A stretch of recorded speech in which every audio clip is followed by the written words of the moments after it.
Have you ever found yourself empathizing in the wrong way with the villain from a movie? It's kind of what happened to me when I was rewatching The Truman Show. It's a bad feeling because I don't like Kristoff. He's over-controlling and mean.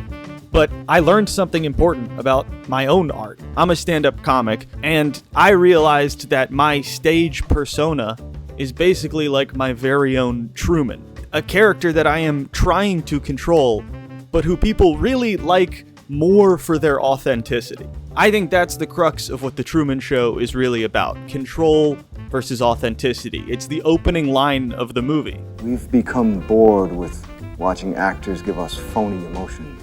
It isn't always Shakespeare, but it's genuine. And while there are lots of other themes in this movie, like capitalism and reality TV, I'm most fascinated about what this movie is saying about artists. Because I think artists, myself included, have a bad habit of getting addicted to their own ego and thinking that they know what is best for their art, while simultaneously completely ignoring what the audience is telling them. That's the mental journey I went on recently, and if you're an artist of any kind also, I hope you'll find this reflective video where I discuss my own work as well as The Truman Show helpful, informative, or just an insightful moment of shared humanity. Either way, let's get into it.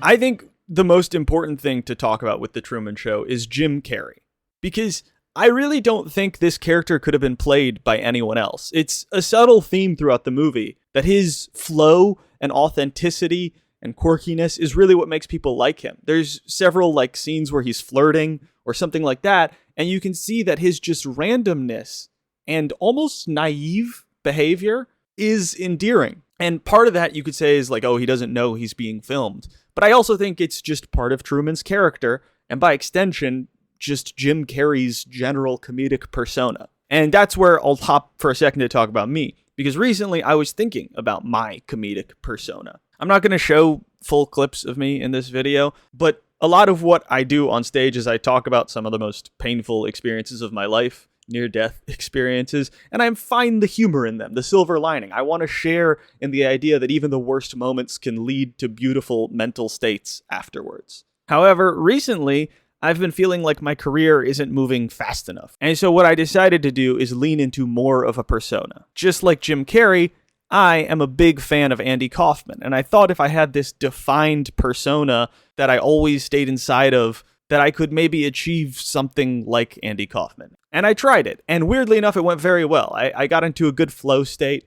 I did a podcast where I stayed in character the whole time. And I actually liked a lot of the bits I did. But afterwards, I had a moment of reflection, and I realized what I was doing was unfair to my own audience. I was asking people to come on this journey with me where I explored the idea of vulnerability, silver linings in painful moments, while simultaneously I was using this character to protect myself from vulnerability. The reason I was in such a good mental flow state as I performed this character was because it wasn't me on the stage. Anything dumb I said, any bad jokes were just the character. Everything was safe. And if I really want to help people feel safe in their pain, I have to expose myself. I can't hide behind a character. And that's what brings me back to The Truman Show. Kristoff is that egotistical side of any artist. He wants to be in control. He wants to create a perfect world for Truman. And part of that is he is sort of like a fatherly figure to Truman. He literally kills off Truman's father in the show, I think, out of jealousy at some subconscious level, but also because I think that he believes he is the genius behind The Truman Show. And he's so wrong about that, because what people love about The Truman Show is Truman. And he didn't even pick Truman. Truman became the star of The Truman Show because out of a group of babies they were deciding between, Truman was just born first. Kristoff literally has no authorial relationship with the things that people like about The Truman Show. Now, we don't actually get to see that deeply into Kristoff's personal life, and that's fine, but I would guess that if this was a real person, there would be some sort of personal insecurity he was attempting to overcome, some way in which he felt inadequate, and he thought if he could prove that everything going on in his brain was perfectly aligned with creating The Truman Show and resulted in some sort of genius, he could prove to the world something about himself and his value. Ironically, he's missing the fact that Truman is teaching him that exact lesson by accident. People love Truman. And it's not because Truman is authorially creating anything. It's because Truman is just truly being himself. And if, as an artist, you receive love for truly being yourself, you're actually receiving a deeper form of love. The only love that Kristoff could ever receive is respect for his genius. But that's not truly the essence of who he is.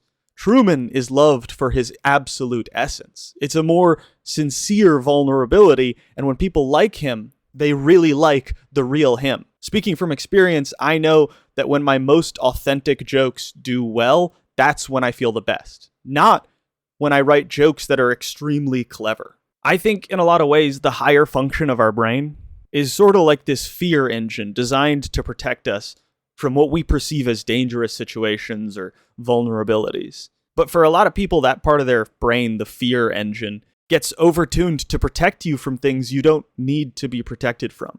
And letting go, diving into the flow, and fully exposing yourself will heal you more than creating some great work of art. That's the big conclusion at the end of the Truman Show. Truman finally makes it to the wall and escapes when he decides that he would rather die than keep living in this constructed, perfect world. After watching this movie, I decided to reflect on some of my past YouTube videos. And honestly, they've got that hint of Kristoff, that ego control, as if I know what you need to hear about this movie or that movie. And, it's not the worst thing in the world, and I'm not going to beat myself up over it. But I do think I was trying to control what I thought people needed to hear, instead of looking at the works of mine that have actually done kind of well and genuinely reflecting on what about that resonated with people. I think the real answer, and I'm going to get specific here, my previous video on the Stanley Parable is probably my best one. What really worked about that was I talked about the Stanley Parable as my personal favorite game.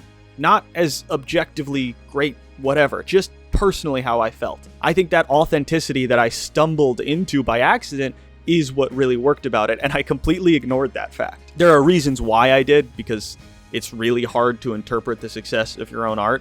Trust me, it's a nightmare. But hopefully this video is my new best video, fingers crossed, I don't know. Either way, I'm gonna put it out there. It's a step forward in terms of authenticity and not trying to control the narrative. And I'm happy with what I did today. So I hope you are too, and I hope you have a great day, because that's all I've got. Have a good one.